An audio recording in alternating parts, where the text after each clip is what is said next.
But what of those Jews who don't believe? Well, Paul doesn't shrug his shoulders as if he doesn't care about them. Let's join him in chapter 10 and read a few verses together. Pick up a Bible if you have one, turn to Romans chapter 10, and we'll read from verse 1.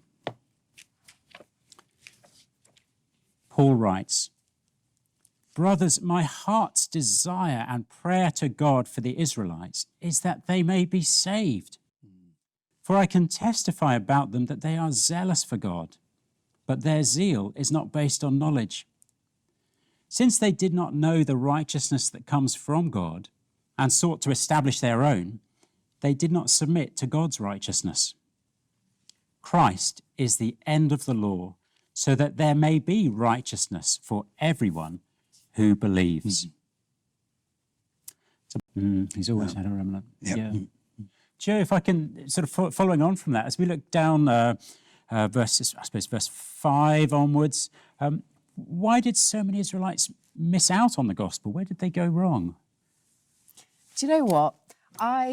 In 2 Peter 3:16, it says, Paul's letters are hard to understand. And I really relate to Peter. I'm like, there's various things I relate to Peter on, I relate to him on that. Yeah. I find it hard to understand. I'm going to be really honest. I know that, I mean, again, I'm going to take a little bit from Corinthians of like where we're called to believe the best. There's part of me that thinks, okay, they're so zealous, they're so into kind of monotheism that they think that anything outside of that is idolatry. So, you know, if I was going to believe the best, you know, I can see that going on. But I'm just going to have to pull the Peter card on this and say, and maybe someone can answer it better, these letters are hard to understand. That's the question, isn't it?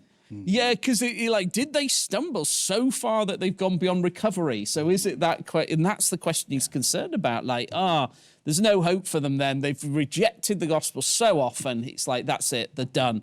And he's like, no, it isn't like that. It's always